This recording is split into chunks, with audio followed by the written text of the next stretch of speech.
where Hans goes out and he goes, and we are in control. We thought of every eventuality, and then all of a sudden the woman starts screaming, and then there's the dead body in the lift. And that was quite funny. Like, do you know what I mean? Like, they set everything up so well. Or just the amount of brilliant lines. Like, yippee-ki-yay, motherfucker. What does that mean? Oh, got to be ad-lib. That, because you know that they had the whole back and forwards about cowboys. And he's like, yeah, you think you're John Wayne? And he says something, like, I can't remember the exact character's name, but that's from a TV show. All right. And I think, because I actually watched on Netflix, even before we decided to like do this whole Die Hard thing, you know that miniseries, The Movies That Made Us? Yeah. And Die Hard was one of them. And I think that was kind of like a series that I think maybe John McTiernan or even even Bruce Willis watched as a kid. Okay. So that's why he says it. And in this thing, his catchphrase is yippee-ki-yay. So he's like, I see myself as more of a. So when he says it for no reason, it's actually a callback to their so conversation. basically, he goes, cowboy, you think you're like these Americans, you think you're Bruce Wayne. He says, I can't remember the actor's name. I see myself more of a yippee-ki-yay. My favourite line in the whole movie is when the black cop's Al, the black cop, when he's got the radio call, because at the start, John McClane, he starts trying to like call into the police saying there's a fucking hostage situation. Yeah, they're like, get off the train. And they're like, you gotta get off this line, sir, blah blah blah. Which again is kind of like, I know there's probably protocols, but if someone's literally saying there's hostages, I don't think you'd just be ignoring them. But anyway, and they send out one driver just to check it out. Somehow you've got onto our... doesn't matter what you're saying. You've got onto our police channel somehow. You know what the police channel is. So you must be a prank caller and we're not going to do it. That was a bit like that. That's but anyway, whatever. So he gets called out, the black cop. Al. Is that actually his name? You just made that up. I think we'll call him Al. Anyway. So Al gets called out and he goes up and everything seems fine from the outside, and he's leaving. And John McClane can see from high up that he's leaving. So he throws the latest Germany's he throws his body onto the bonnet of his car. And then he says, when he drives off and he's freaking out and he's getting shot at, he doesn't know what's going on, Bruce Willis just shouts out the window, "Welcome to the party, pal!"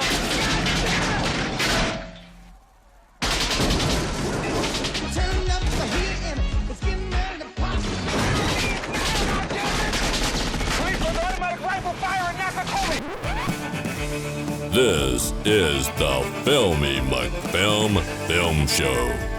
Don't forget to hit that like button and subscribe.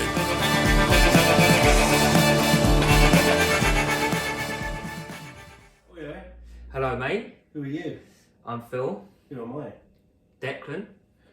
And today we're talking about Die Hard, the 1988 movie directed by John McTiernan, starring Bruce Willis as John McClane, Alan Rickman as Hans Gruber. And it follows the story of an NYPD officer who tries to save his wife and several other hostages who have been taken hostage by German terrorists during a Christmas party at the Nakatomi Plaza in Los Angeles. So, firstly to start, there's often that debate, is Die Hard a Christmas movie? I'm going to put that to rest straight away in this episode. It is a Christmas movie. When they're driving in the limo at the start, he clearly says, where is the Christmas music? Good point. It's also, do you know what? Because that whole debate's become a bit of a meme in recent years. Yeah. But I didn't really remember it. The only Christmas thing I remembered about it, because I've seen this movie tons of times, but not in probably about 10 years.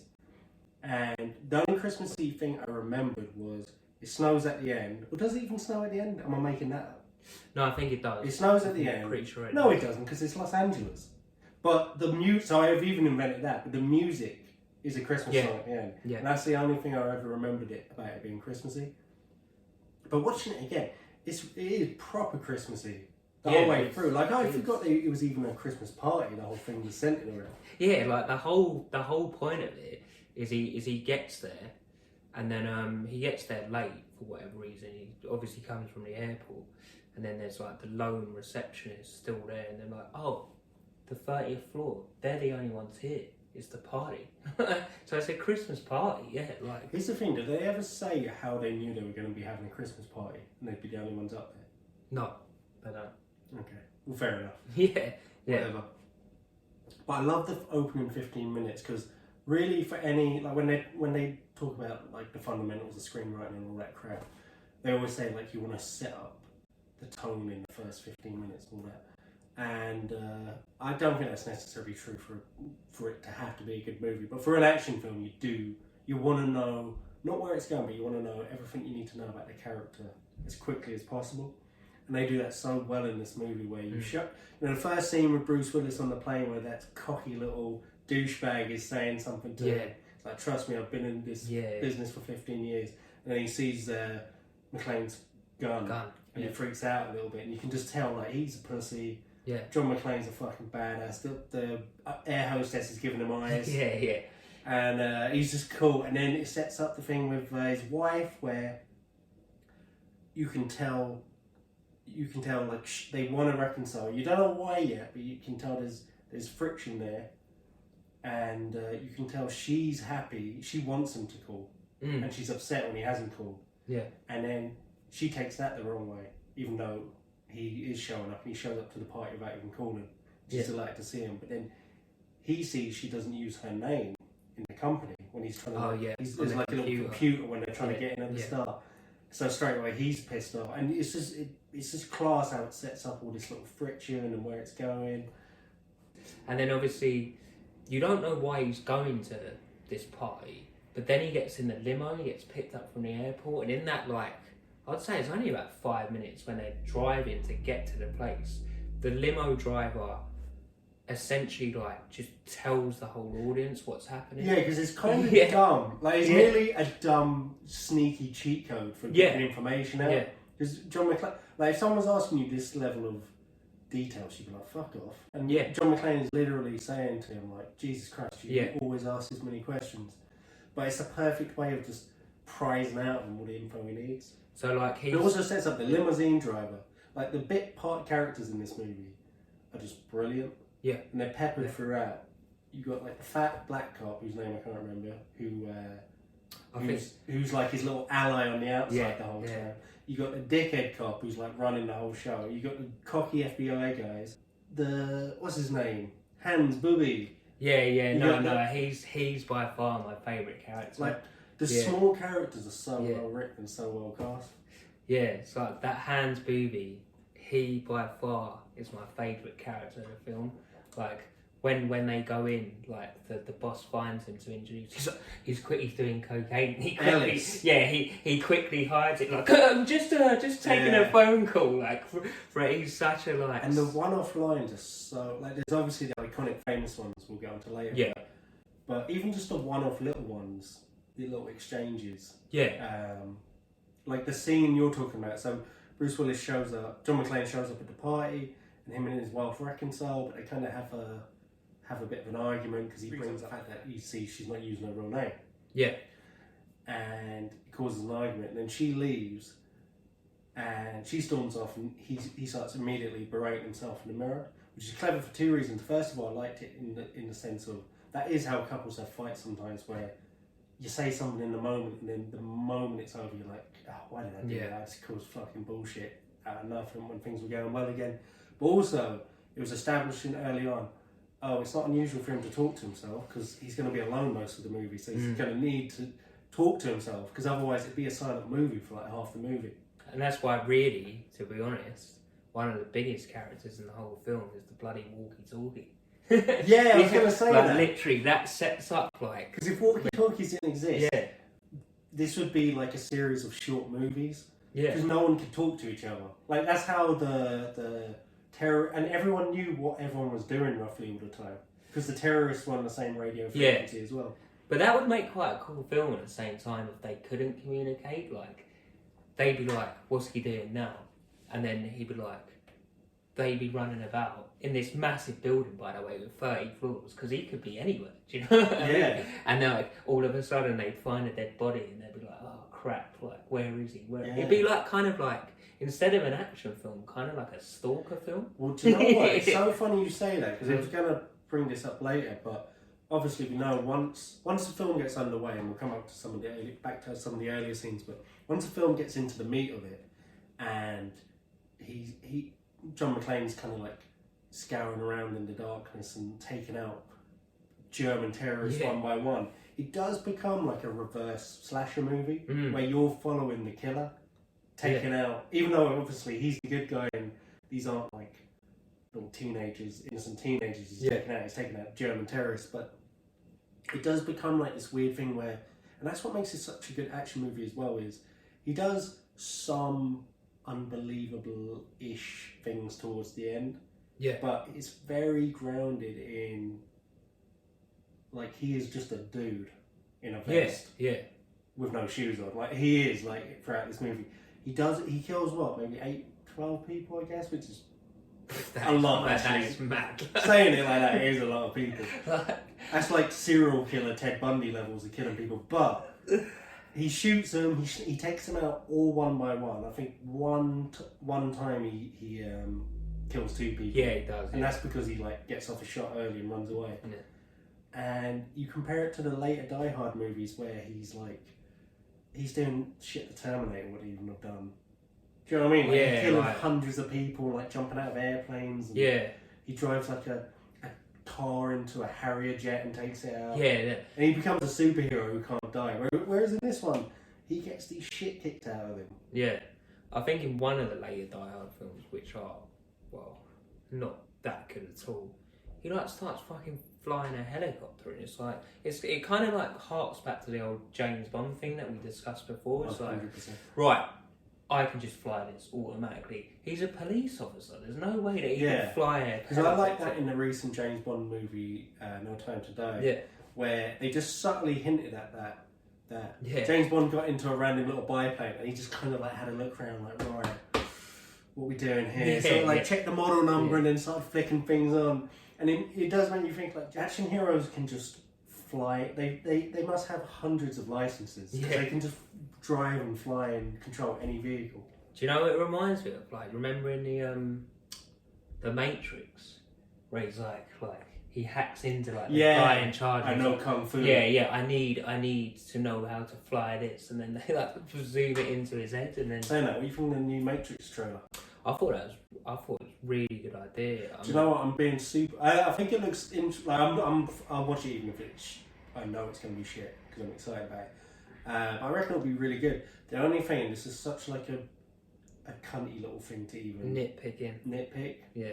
But I don't like he's got John Wick hair. Yeah. I want that short hair. Yeah. Because you want the short hair like he used to be, but also I'm not seeing the Matrix when I see him in the trailer. I'm seeing John Wick. Is it somehow in the Matrix? The only other thing I'm kind of struggling to get over the new Morpheus. But I guess he's not meant to be like a younger version. I don't know. The Matrix is endless possibilities. It could be anything. Really. Yeah. Did you see that viral campaign they had where it was like the yellow pill? And the oh man, that got me pumped for the movie more. So for context, like I have seen it. You click one and it goes somewhere else. So basically, it was an advert and it was online, and you clicked on a red pill or a blue pill, and it took you through to a slightly different trailer depending on what you picked. But also, the trailer was time stamped to whatever time you're at, so it would tell you the time you're in the trailer, and it would splice together a slightly different trailer every time. And if that made no sense, then I apologise, but you can probably still find it online. But in terms of just like marketing, it's one of the coolest things I've ever seen for a movie. Well, just in general, it's cool, because I'm just sitting here wondering how that's done. Like, they must have, for each like second you click or time you click, they must have. I don't know. I actually don't think it's all that. Like, it is impressive from a technical point of view, but you could, if you sat down even not understand, you'd be like, I can see how that would work. But it's from a creative point of view. Oh, it's genius. Class. Yeah, it's genius. Yeah. It got me more pumped than the actual advert.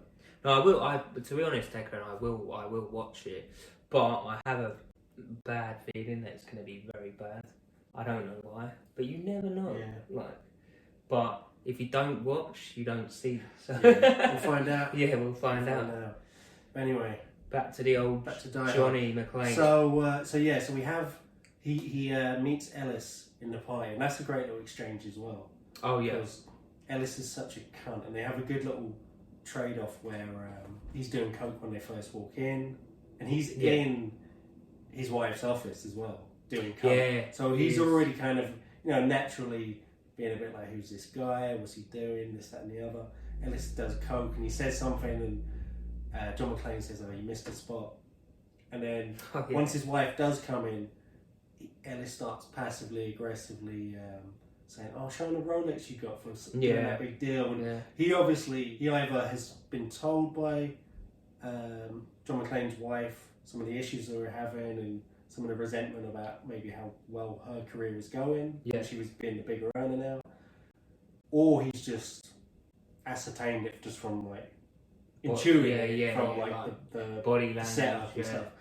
But he starts saying like, "Oh, show him the Rolex you got," and you can just tell like the vibe of it, which makes you think another thing as well. As much as he is a cunt, Ellis was going through this entire crazy situation, being held hostage, while he was on coke. Yeah, he must have been so bad. Yeah, he must have been tripping balls, man. But I think Ellis fancies her though. Oh yeah, he's all over her like a smart snake. Like, is your husband going to do this or that?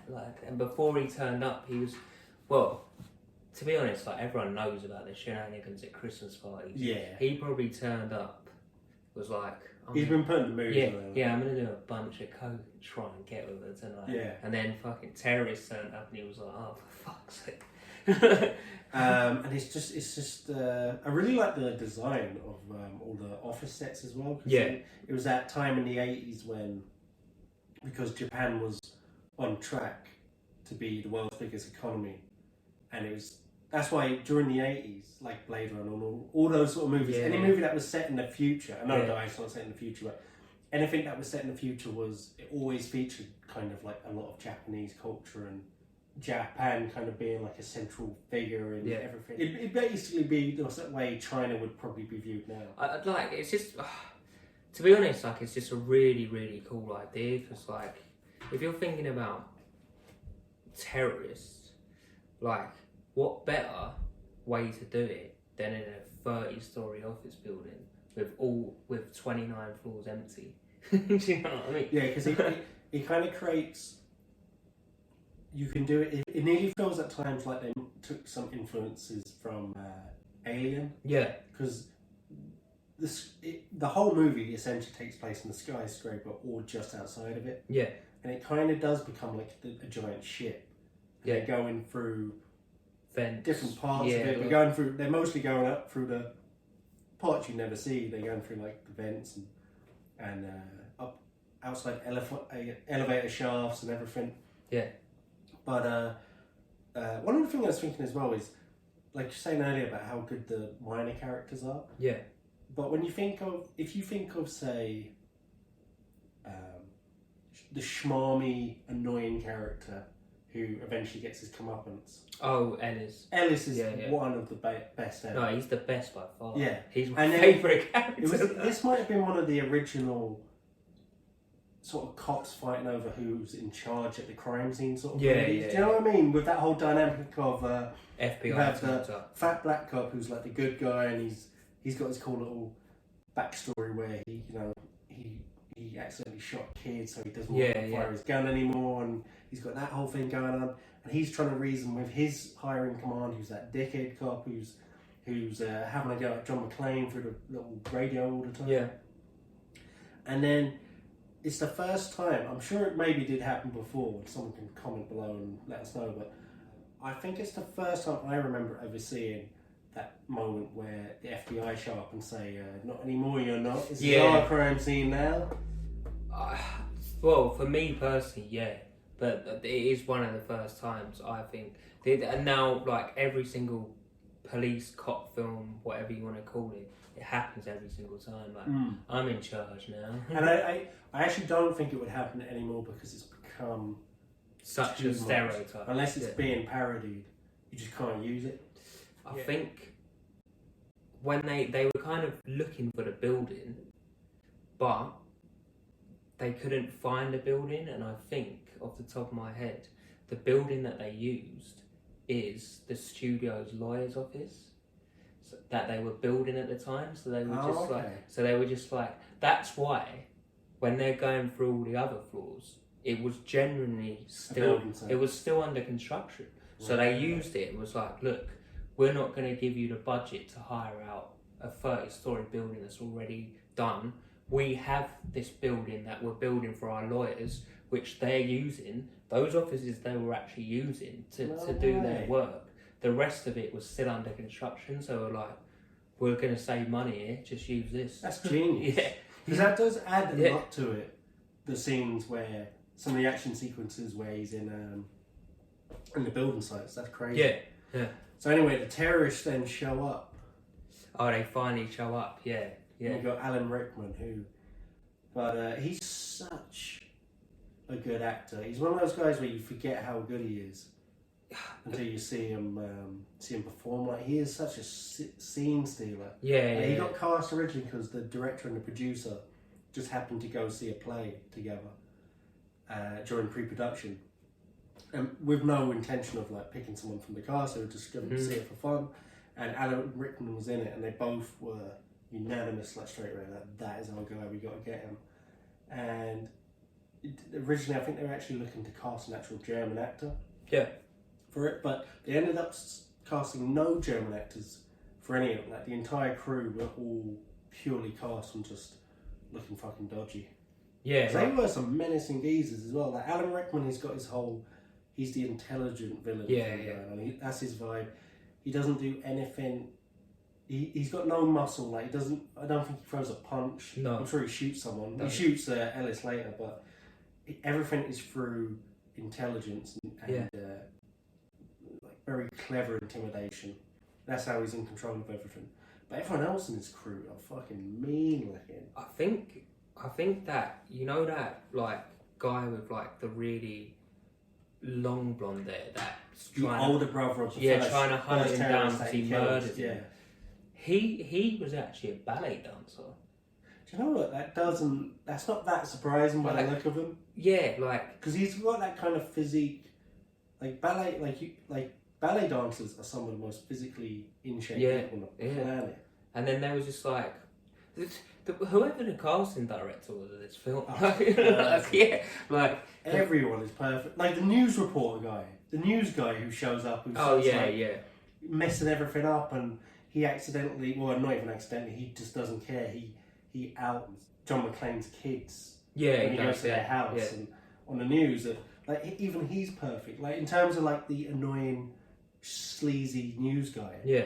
Like, if you were listening through the greatest ever in movies, he'd be right up there, near the top of the list. Whenever I see a film, like, I always think, like, I always try and break it down. Like, if I was the studio, and then like the film team come and pitched it to me, like, how did it work? Like, how did they reckon they turned up and be like, look, we've just seen this play yesterday, and we want this English guy to be our menacing German villain. They must have been like, what the fuck? I don't know how they convinced They might have been like maybe in terms of credits and stuff, because I don't know how many credits Alan Rickman would have had to just immediately point to.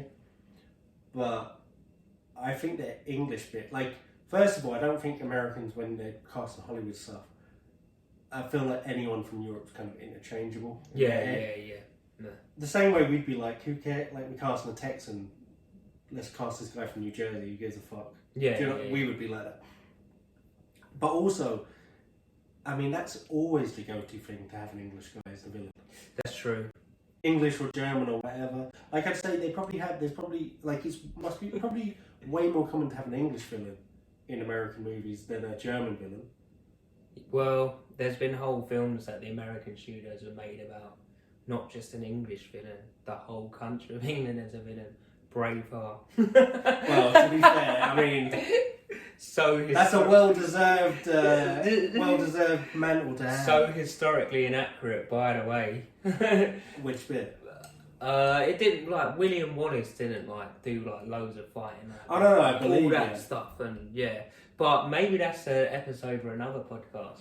It's funny though, because I was thinking about this the other day, where how it's so out of order when when you watch a true story, and if you watch a true story show or a true story movie that was based on a true story, you as soon as it's done, you Google what wasn't accurate. And sometimes it's little things, and it's okay, whatever. They didn't want to show that, or they weren't actually there when that happened together. Yeah. But sometimes it's massive, glaring things, or sometimes it's just weird things they do for no reason. This is a really random example. In The Wolf of Wall Street, do you remember the scene where DiCaprio first meets his future wife? Yeah. And she's there with her boyfriend. Oh, and party. He mugs them off and chats her up in person. The real guy in real life, he was friends with DiCaprio's character, Jordan Belfort. Yeah. He was friends with him, and he had gone out with her, but they weren't going out anymore. And he actually suggested they go out and introduced them. Poetic license, mate. Yeah, but your poetic license on a real if that was you, that's a kind of stupid example. But sometimes it's serious things, you're making a Holocaust movie and you change certain details, and it's fun. I'm not saying don't do it at all, because it is what it is. I want to see amazing movies about true stories, but you gotta admit it's kind of fucked up if you're the person that just rewriting. Yeah, but I'm telling you, Declan, that scene sticks a lot more in your mind than if they were just in a club or something. He's 100%. This is whatever the name was. And I wouldn't say that movie was exactly short on entertaining scenes. Yeah, they needed to start making up stuff. But that's not my point. I'm not arguing with the logic of it. I completely understand. It's like in The Name of My Father, where you've seen that movie. In the Name of the Father with Daniel Day-Lewis. With Daniel Day-Lewis, and it's about the people that were wrongly accused of IRA bombings and wrongly sent to prison. Is that Birmingham 6? Or that's another one. I don't know, but yeah. Anyway, so in that, it was a whole team of lawyers that eventually got them off. Right. But in this, they melted it down into one person. Yeah. Now, I completely understand the logic of that, but you got to feel like that was a group of people that existed, and the majority of people that will know that story will know the interpretation of the movie. Yeah. And then they find out that they don't exist in it. Yeah. You know what I mean? It is a weird thing to do. So, I think one of the worst ones I've heard is, Titanic. Okay. So obviously it's he's got all the violin players. Yeah. And that he made him to be an absolute dickhead in the film. That guy that was running about no, don't let them on the lifeboats. Blah blah blah. But in real life, he was helping kids on it, and the family sued him. It's that is fucked up. That's that brings up an interesting thing. Well, that's exactly the sort of example I'm talking about. That's terrible. Yeah. But that is an interesting thing as well, where how long before it's old enough where it doesn't matter. No, I still think. No, I'm not saying that's old enough, but there will be a line where you'd be like, whatever. No, but Declan, I still think if someone was genuinely a hero and saved loads of people's lives, you can't just turn him around and make him a dickhead. No, exactly. That's my point. But then your point stands about how far back we're going, because I'm sure there's been westerns. Basically, if you wrote something about Genghis Khan, you're like Genghis Khan didn't say that. Yeah, his family aren't going to be suing thousands of years, hundreds of years. I'm pretty sure there's been loads of westerns when they portrayed native Indians as the most horrible whatever, but the actual chiefs were nothing like that, and it's still persecution to this day. Well, that's kind of a different thing though, because that's portraying a culture a certain way as to being this individual did this during this event, historical event. But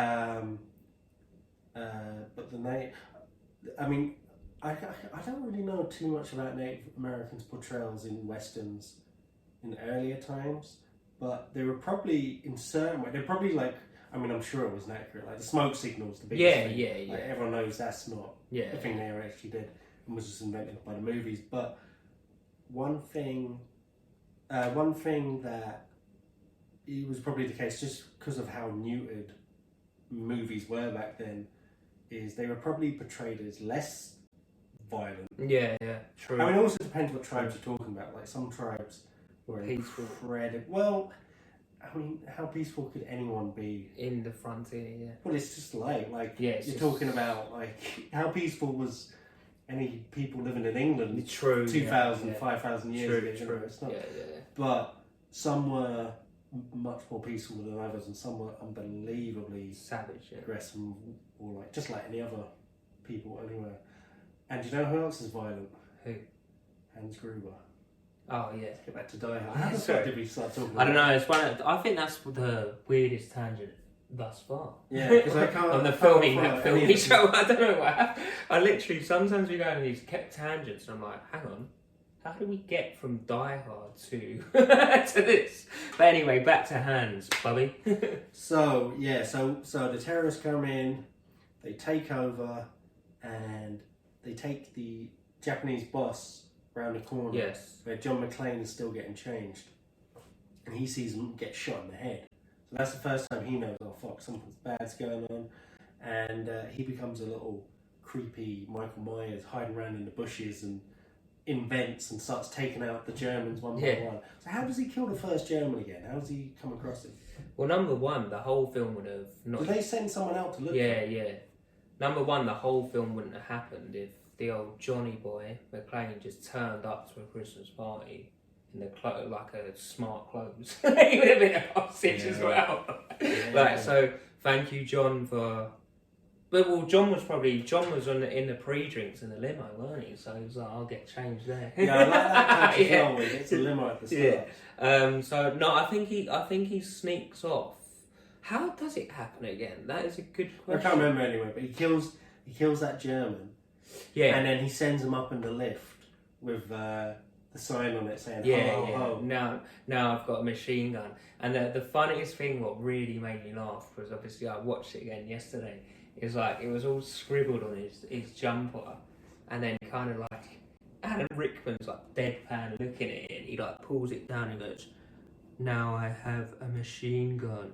Ho, ho, ho." And I was like, it was like, this geezer's just murdered the lift. Like, you don't seem too excited about it. Like, and so you get into this great setup. Like once the film settles in, the terrorists have taken over and whatever, and the film settles into its vibe, you've got all these great little set pieces and locations it can cut between. So you've got obviously John McClane doing his solo thing, and you're cutting between that and terrorists at the party, and that's the main bulk of the movie. Then you get the limousine, and whenever it needs some comic relief, it's got the limousine or the news reporter guy that it can cut back and forth to, and then you develop this friendship between John McClane and the fat black cop. What's he called again? I think he's called Al.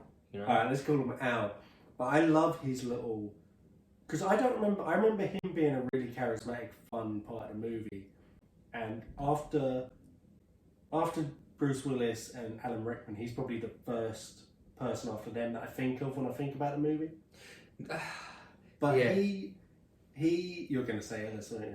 No, to be honest, like my favourite scene is, which I laughed the funniest about, is because obviously the slime ball kind of like news reporter gets wind of it, and then he kind of like runs away, but then you've got like the actual main news presenter who's like the news anchor who's a complete doofus as well. And basically like that author goes on and it's like, right, here we have the author of Hostage Thing, and he was like, they often develop Helsinki syndrome. He was like, in Norway.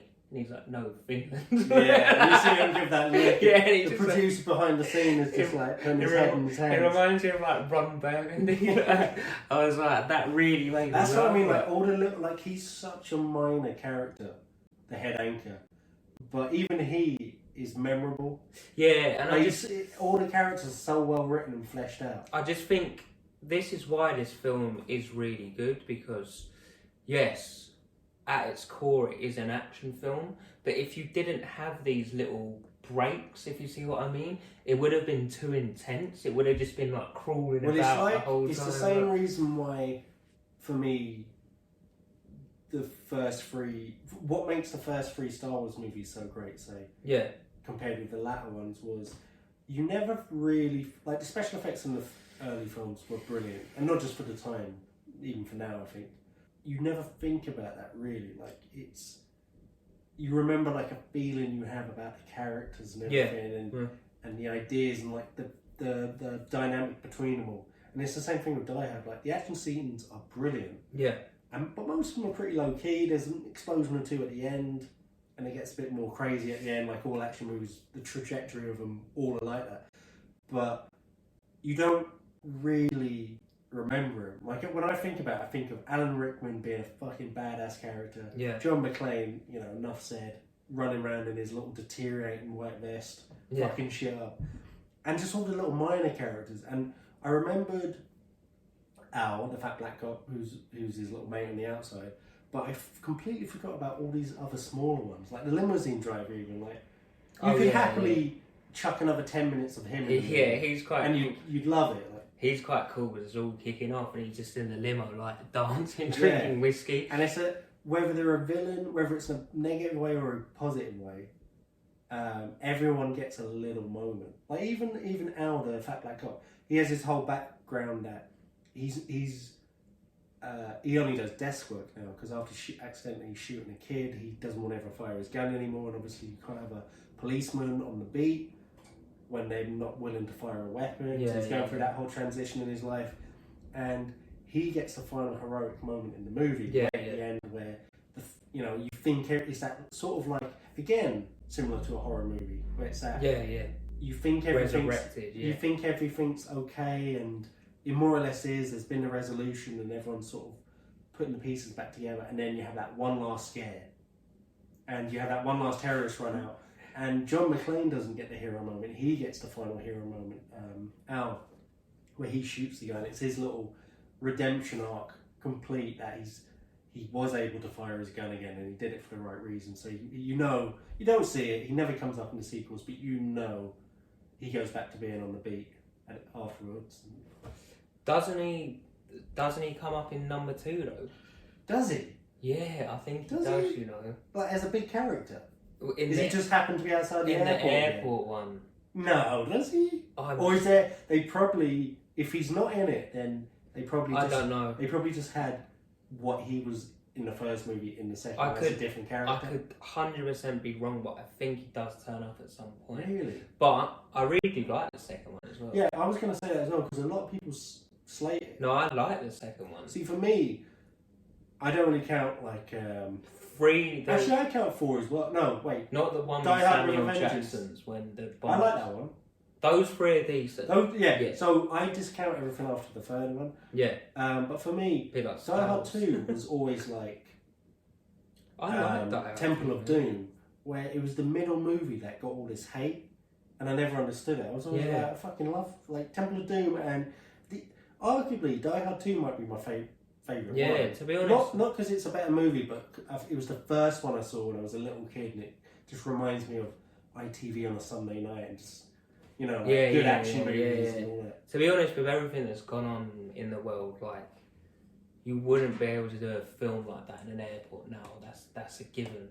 But I don't think it'd be that easily to be a terrorist in an airport either. But like, if I could think of, like, something like airports, I just think of them. Like, there is so much stuff, like, around and to do. And, like, well, that's the interesting thing of, because the first 2 Die Hard movies had a very clear formula where where you have it in an enclosed location, but a big one, a sprawling one, and you have a skyscraper in the first one, an airport in the second one, which is even better because you can go outside. An airport's so big, you can go outside and be outside for a big area, and you're still at the airport. Yeah, does that make sense? Yeah, it does. That's where the third one, even though I love the third one as well, because the third one has no set location. Yeah, they're just going around the street. And then the fourth and I don't even know what the fourth and fifth were about. The fourth and fifth felt like people hadn't seen a Die I Hard don't think movie. I've actually ever seen them. The fourth one is the one where it's about the internet, and it's just. No, To be fair, actually, the fourth one you could tell they liked it because the whole point was that he didn't understand it. Like he's a tough guy from the 80s, and he had no comprehension of it. It kind of like, from your kind of like quick premise of it, it kind of reminds me of like Danny Glover in Lethal Weapon. They're just trying to solve something on the internet. And he's just like, I'm getting too old for this shit. Yeah, that's exactly what it is. They all become ingredients in a recipe. Yeah. And you can obviously, like, you've got to write and then figure out what you're doing, but even in the editing process, you can easily reduce a bit of that, add a bit of this in. Yeah. You know, there's you can ramp the tension up with an action scene, and then once John McClane's killed one of the German guys, or he's nearly got killed, and you're like, ah, John McClane, and then he turns it around and he kills the guy, and he's like panting and breathing, and the audience is at the edge of their seat, and then they can show the reporter or the limousine driver and have a bit of comic relief for 2 minutes and just calm them back down again. And relax out, and it becomes a bit like it all becomes little like colours in a palette, and you can just create something together rather than just, you know, certain movies where it's one person you're following from scene to scene in a pretty straight line. It's easier to get bored. Yeah. Whereas this, you're never with anyone, even Alan Rickman or Bruce Willis, for too long. Yeah. Where you start getting a bit bored of it. And the same with Star Wars, like its array of supporting cast which aren't really in it a lot. Obviously, some have gone on to become iconic, like Boba Fett. Let's not talk about other ones such as Jar Jar Binks, but then you've got like ones that are hardly in it at all that I really cared about. Like the first one that popped up to my head is that kind of creature. It's a trap. Well, that was a hard one because he only showed up in the third one. Yeah, I know, but what's his name again? Colonel or something. Yeah, but he's Admiral Trap Brinks or something. Admiral Trap. But basically, he's a massive meme now. Yeah. Like I'll see posts like someone texting like their missus saying, "Oh, is it alright if I go out?" Yeah, and she goes, "It's fine." Yeah. With nothing else. Is it alright if I go out with the lads for a swift one? And she'll be like, "You do what you feel like," and then he's underneath going, "It's a trap." So yeah, like you get those. Yeah, all the characters are just fantastic. So John McClane's doing his thing. He's fucking up the Germans. It's one of those things where, again, like in terms of the action sequences, I was so focused on the characters. I don't even know, like, obviously they were planning to, like, blow up. They planted bombs all over the place. They had detonators. And John McClane had managed to kill one of the Germans with the detonators, so he confiscated them. So that meant the Germans couldn't even ignore him. They had to really hunt for him throughout the building. But I didn't even know, really, like, I guess, like, okay, they're going to blow up the building, I guess. But I wasn't even always focusing on the action sequence, sort of the plot element. You know what I mean? Like the actual plot element. I was so focused on the characters and enjoying that elements of it, and the dynamic between, even in the hostage situation where John McClane's wife sort of takes on a leadership role among the hostages. The pregnant woman. And she starts going and talking to Alan Rickman, while she also knows at this point that her husband is alive in the building and is the one thwarting them and pissing them off. Yeah, the only other one. But I was so immersed in those elements of it that it, like, I kind of feel like when you're watching action movies, and this isn't a criticism necessarily, but you don't really necessarily need to follow the action plot of it, because like any action movie, there'll be a dynamic of the characters, which is their sort of plot, and then there'll be the background plot of, I don't know, like a terrorist has got a nuclear bomb and he's holding the world to ransom for $1 squillion, like Dr. Evil. But you don't really, because from scene to scene, if you see, oh, now they're going to an island, you know roughly, okay, there's a lair on this island and they're going to break in and stop the plane. Like, you don't really need to pay attention to the action element. To be honest, like, I after a while, I even forgot like what their whole motive was. Yeah, I forgot. It was but it was bonds or something. They wanted like millions of it was to steal money. or something. But I completely forgot that they weren't actually terrorists, because I'm calling them terrorists. They're not terrorists. Yeah. I've been calling them terrorists the whole time, but they're not. They're just robbers. Well, even McClane's wife says at one stage, like when you're just a glorified thief. It was kind of funny, that scene where he kind of, I don't know why, I think he's done it to like mess about the police, where it was like he rang them up and was like, I want these people freed. The something Japanese Brotherhood. He's running through like I a read bunch. that in time. Maybe. Yeah, he's running through a bunch of terrorist groups. Yeah, he says like to his friend that I read it in time. Maybe. Yeah, that was funny. But in the original script, they were terrorists. Okay. And they weren't robbers. And one of the major changes, because when John McTiernan, the director, came on board, he wanted to make a lot of changes, and he made changes to the script. And one of the key things he wanted to change was he didn't want them to be terrorists, he just wanted them to be bank robbers, because the original script was a lot darker and a lot more serious. Right.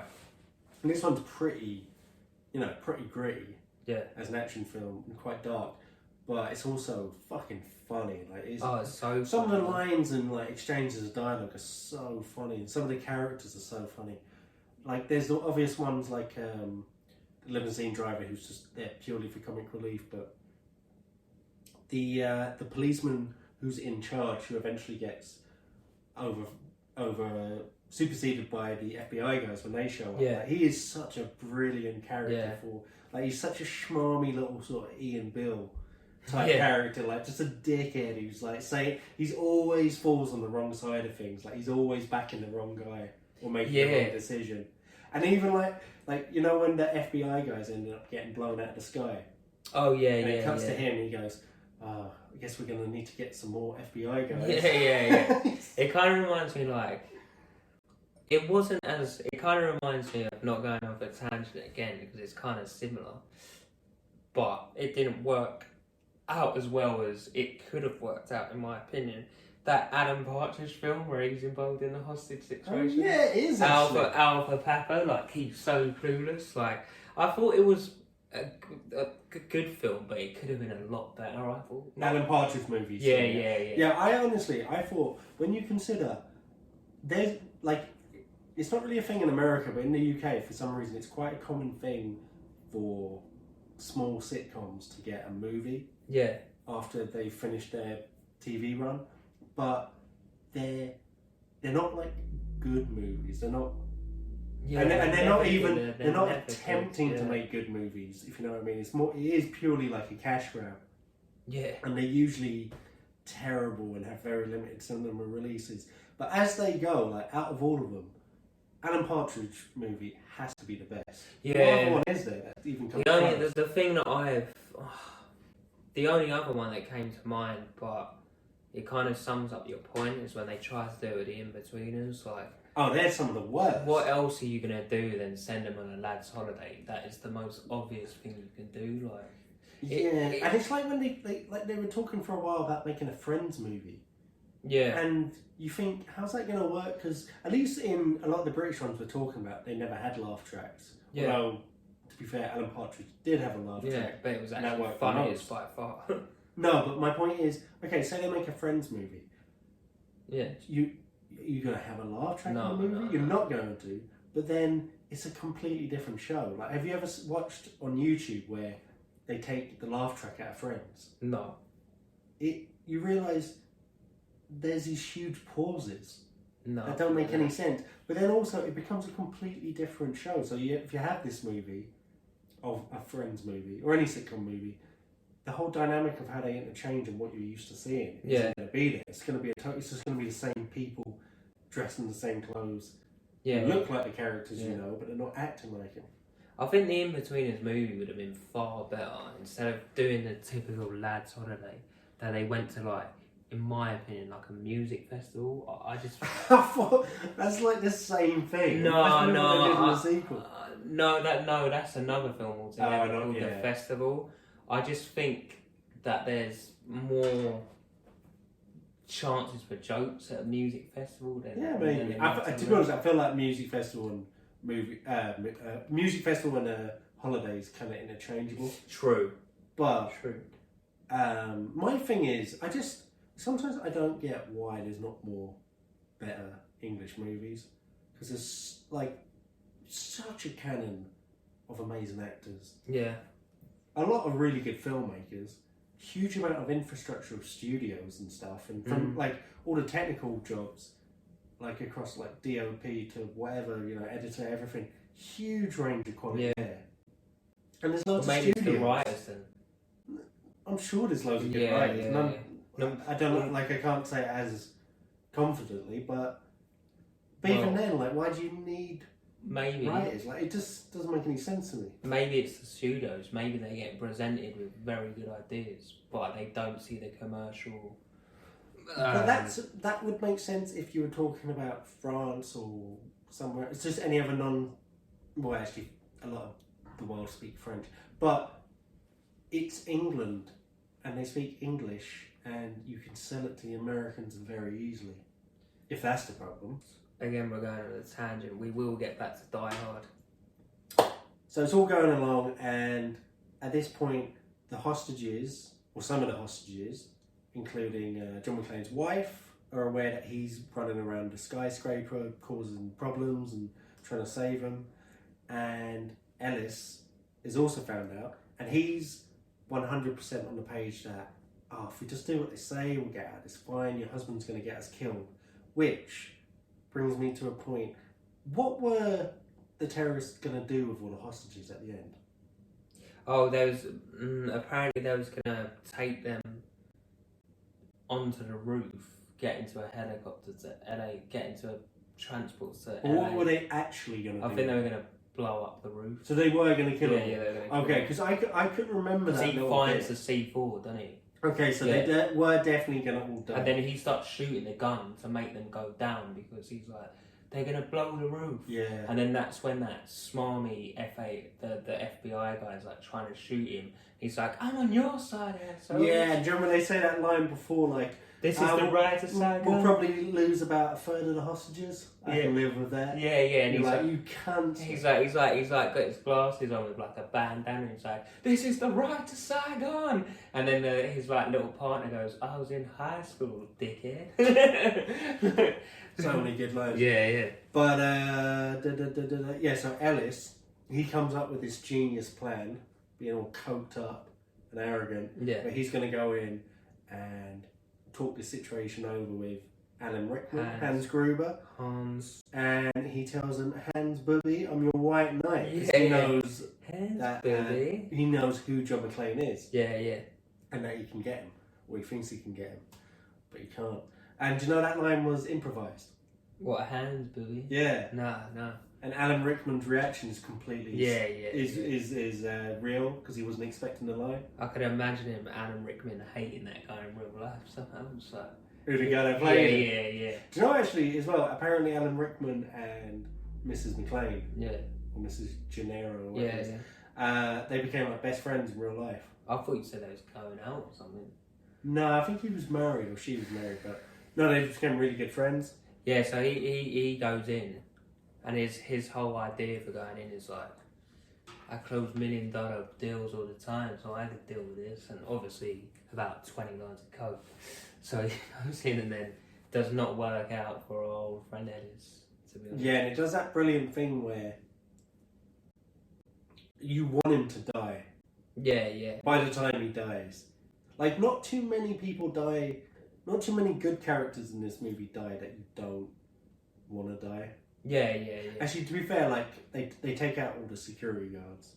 Yeah. Who are nice people, so obviously not them, but in terms of major characters, like, you enjoy Ellis as a character, so you are kind of bummed when he dies. Yeah, it was just the dialogue. It was just the dialogue before when he's like saying stuff, and he's like, "Oh, you're so perceptive." Yeah, and you know he's there, and John McClane knows he's gonna die. He's like telling him, like, "No, should don't we know do him. this? Yeah, don't know him. Yeah, he's not my friend." Like, and it's great, like the little, because when he Ellis is talking to McClane on the radio, and he's saying, like, these guys are serious, man, they're gonna kill me. Yeah. And then he's like winking at Hans Gruber, thinking he's got it made and he's got it all figured out. But I was a bit disappointed they don't show his death on screen though. it kind of sets up how ruthless Hans is. Like, you know he's not the, as you said, you know he's not a muscle man. But straight away, as you said, he gets the Japanese boss. And then when he finds out that he's no use to him, bang. And you're like, this guy is deadly serious. Like, he's not messing about. That's a great death, because that's kind of an off-screen death. Yeah, but just, you see, the blood. all you see is the splatter of blood yeah. hitting the glass from John McClane's point of view. Yeah. So he dies, and then he kills off Ellis. Rest in peace, Ellis. And then obviously they deliberately drag his body out in front of all the hostages. Yeah. They're like, oh shit, like, don't mess about here. Like. And that happens over the broadcast where the news have brought on that expert with his novel and he's with his book about hostage taking. Oh yeah. And he's talking about how around about this time is when they'll first be starting to have feelings of bonding with hostage takers as they're dragging the body out in front of everyone and everyone's like screaming and freaking out. I just thought of another funny moment where Hans goes out and he goes, and we are in control. We thought of every eventuality, and then all of a sudden the woman starts screaming, and then there's the dead body in the lift. And that was quite funny. Like, do you know what I mean? Like, they set everything up so well. Or just the amount of brilliant lines. Like, yippee-ki-yay, motherfucker. What does that mean? That got to be ad-lib. That, because you know that they had the whole back and forwards about cowboys. And he's like, you think you're John Wayne? And he says something, like, I can't remember the exact character's name, but that's from a TV show. Oh, right. And I think, because I actually watched on Netflix, even before we decided to like do this whole Die Hard thing, you know that miniseries, The Movies That Made Us? Yeah. And Die Hard was one of them. And I think that was kind of like a series that I think maybe John McTiernan or even even Bruce Willis watched as a kid. Okay. So that's why he says it. And in this thing, his catchphrase is yippee-ki-yay. So he's like, I see myself as more of a. So when he says it for no reason, it's actually a callback to their so conversation. basically, he goes, cowboy, you think you're like these Americans, you think you're Bruce Wayne. He says, I can't remember the actor's name. I see myself more of a boom, yippee-ki-yay. Another, my favourite line in the whole movie is when Black Cop's Al, the Black Cop, when he's got the radio call. Because at the start, John McClane, he starts trying to like call into the police saying it's a fucking hostage situation. Yeah, they're like, get off the channel. And they're like, you gotta get off this line, sir, blah, blah, blah. Which again is kind of like, I know there's probably protocols, but if someone's literally saying there's hostages, I don't think you'd just be ignoring them. But anyway, and they send out one driver just to check it out. Somehow you've got onto our... doesn't matter what you're saying. You've got onto our police channel somehow. You know what the police channel is. So you must be a prank caller and we're not going to do it. Yeah. That was a bit like that. That anyway, whatever. So he gets called out, the Black Cop. Al. Is that actually his name? You just made that up? I think we'll call him Al. Name, anyway. So Al gets called out and he goes up and everything seems fine from the outside and he's leaving. And John McClane can see from high up that he's leaving. So he throws the latest Germany's he throws his body onto the bonnet of his car. And then he says, when he drives off and he's freaking out and he's getting shot at, he doesn't know what's going on. Bruce Willis just shouts out the window, "Welcome to the party, pal." Yeah, oh mate, what a fucking I thought he was gonna bring up when he's like messing about and he just shouts out, "They fucking sent Stevie Wonder." I forgot about that. Stevie Wonder's blind, like, you know what I mean? That was so funny. And there was kind of another like funny thing about the dialogue when they're speaking on the walkie-talkies, like, the way you drive, I thought you came from the streets, and he's like, in my youth, right, in my youth. So that was quite funny as well. A lot of it, looking back at it now, I've probably seen it's quite un-PC, but I'd say, looking back now, and to be honest, not really even still. It's just it's not really bad. I think you'd have to be really trying to look nitpicking, Yeah. The only bit I did think was when he made kind of at the very start, Bruce Willis's character makes a remark about, I didn't know, when he first arrives at the party, he says, I didn't know they celebrate Christmas in Japan. Yeah. Which I guess if you really wanted to be looking for it, you could say, like, is he being a bit racist? But he's not. It's just... I think he's just John ignorant. McClane's character... Yeah. No, he's not ignorant either. If he wasn't Japanese but he had red hair, he would have said something cunty about him having red hair. He was just saying a comment. He was making a snarky comment in the moment. Yeah. And it had to be about something. Yeah. But I actually think when you look at it across the board, the film has a bunch of prominent black roles and a couple of prominent Asian roles. Yeah, it does, yeah. And everyone's treated pretty nicely and fairly, and there's a black villain, there's a bunch of black positive characters. Yeah. I think if anything, it probably holds up a lot better than a lot of the other action movies or movies in general that come from that decade. Yeah, 100%. And then who gives a fuck? It's a smashing movie. What I found quite funny, and I don't know if they've done it on purpose, is you had a bunch of German terrorists. You had the guy that was... It's a very multinational movie. The safecracker, who was obviously, black guy with glasses. and then you had an Asian terrorist that was on their team as well, that was just running around. Remember, he was in reception and he gets shot. Yeah, like Asian with like long hair kind of thing. I actually don't remember that character. Where have they pieced together all these people from? Do you know? Yeah, it's quite a multinational movie. I found the safecracker guy on the hands team so annoying. Why? He's just really annoying. Like, in what way? Like his stupid little comments, like I don't know, like when they first go in and he shoots the receptionist guy, or they, so was he?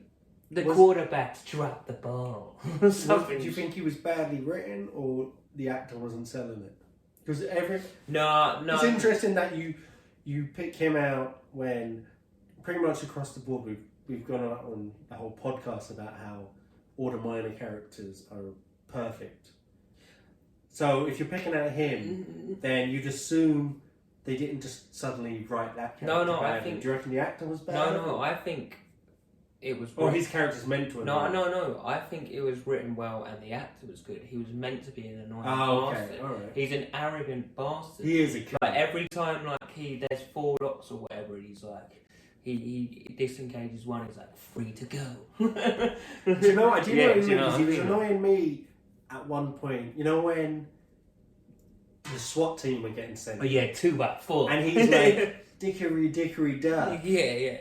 They're behind you in block 12. Yeah. And then they shoot him, and you're like, why the fuck would you not do it? Like in that situation, don't make a SWAT aleck remark. Just tell me where you'll just be like, right, they're in the corridor. They're about to come to you, so get ready to kill him. And he's just going, hands of time. Look behind you and shoot. You just be on the radio. You just be on the radio like, I don't know what the character's name is. Like, Alan, this is serious. I know what I mean. It was quite annoying. We're in a hostage situation. You're talking in rhymes. He's like Cat in the Hat. Like you're like, Alan, please be serious for once. My favourite action sequence in the whole movie is definitely the scene when he's from the roof. Oh yeah, with the hose. He ties the hose around him, the fire hose, and jumps off the roof. And then he like flies, off and like lands on the glass. Yeah. And he's sort of vertical. And he does the jump back, shoots the glass, and crashes through it. And that's already like an amazing sequence. Superhero-esque, but not really, kind of like just about plausible. Oh, I don't know if you could do that in real life. No, you wouldn't do it in real life. But at least the physics of it would probably be possible. But then, my favourite bit about it is at the end. I remember when I first saw this as a kid, you know where he's crashed through the glass and he's it's relaxing.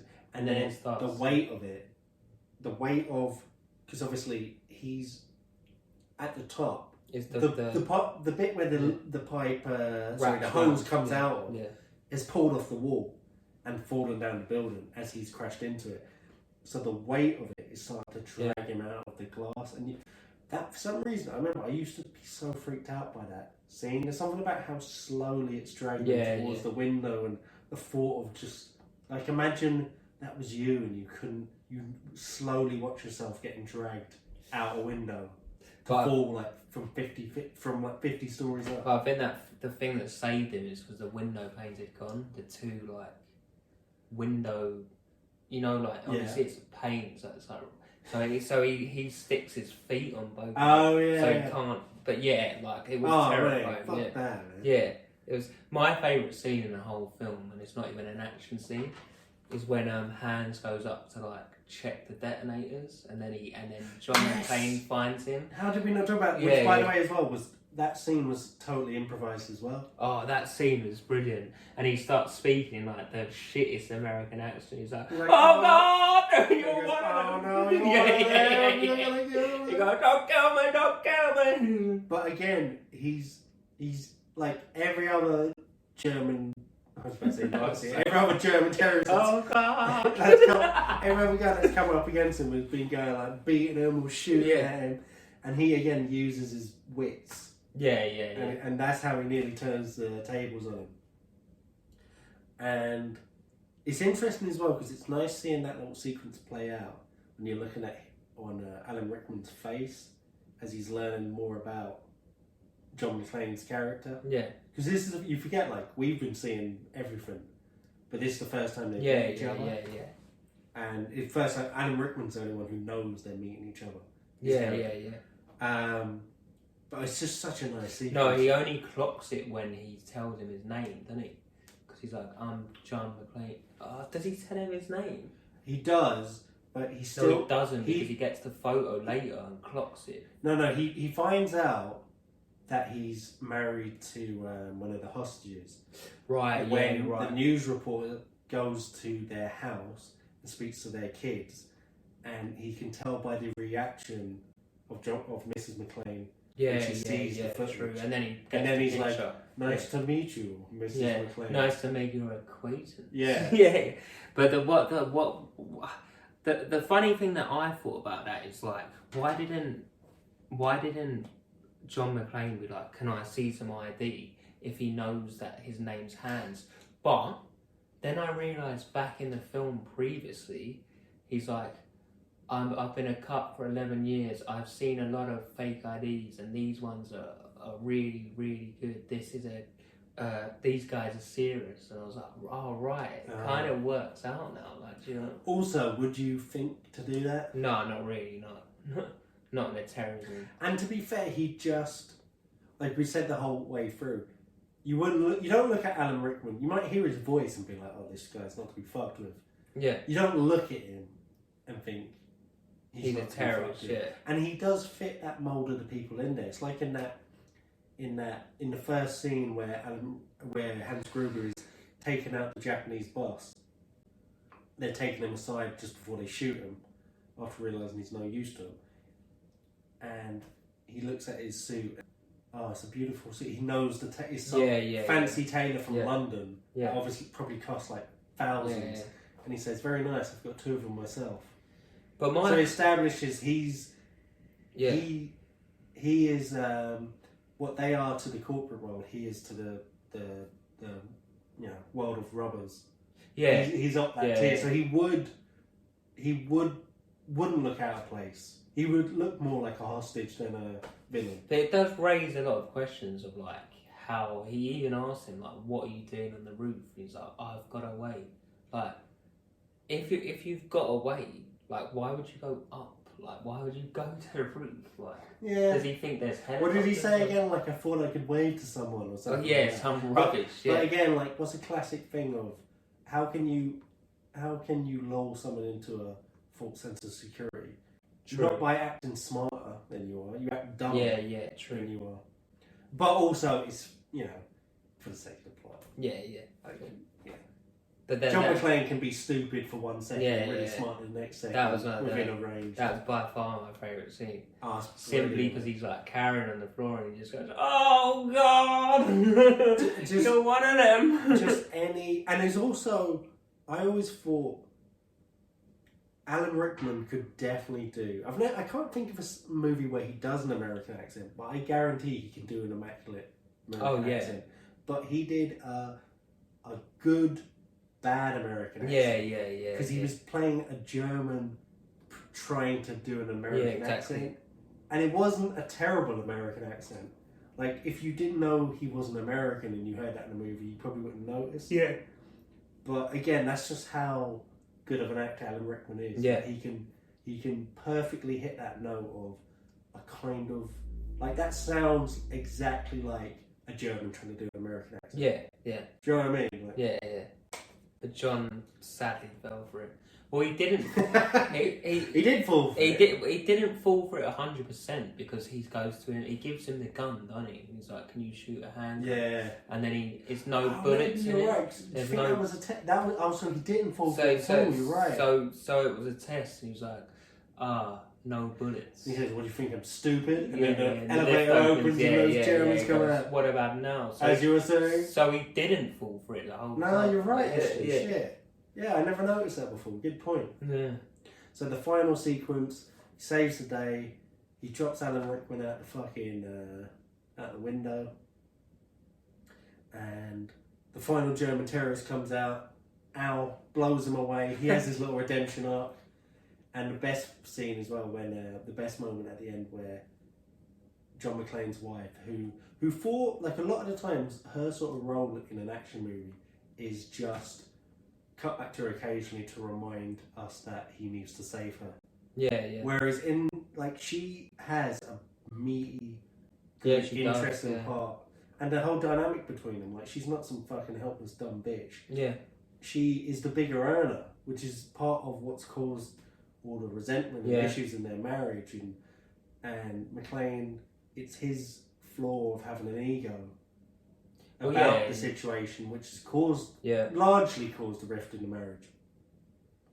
And she's, she takes on a big leadership role naturally during the whole hostage situation, going to speak to him and stuff. And at the very end, she gets to punch the reporter in the face when they come over to try him. So she is a brilliant part in terms of being like the wife or essentially sometimes it's a daughter or a child. A lot of times it's the wife. The someone to the main character's action hero, who is the reason he can't, not go and save the day. If that makes sense. But she, in terms of those sort of roles, she's got to be one of the best ever. And the My favourite moment actually is at the end where the Al and John meet up, and he's like cowboy. It really reminded me of the scene in, what do you call it? The scene in... Actually, another scene it reminded me of first. Yeah, I was going to say, it reminded me of the scene at the end of Assault on Precinct 13. Oh, yeah. But also, it kind of reminds me of the scene in Trains, Planes and Automobiles, where he says, this is whatever John Candy's character's name is, he's my friend. Even though they hate each other. It's that same sort of moment where he introduces to him his wife, but he's only just met him in person for the first time. There was actually another really I'd call them touching moments when they kind of like haven't met each other face to face, but they're in the walkie-talkie, where he's like, I think John McClane's like admitted defeat at one point. He's like, do me a favour, Al, just tell my wife that I love her. And he's like, you tell her yourself, John. And then the other touching one is like, you got any kids out? And he's like, my wife's working on the first one at the moment. It's in the oven or something. And then he's like, what, you? And he's like, oh, I've got two. And he's like, I want to see Al Jr. playing with him one day. And I'm like, oh, this is... Al Jr. That's what he says.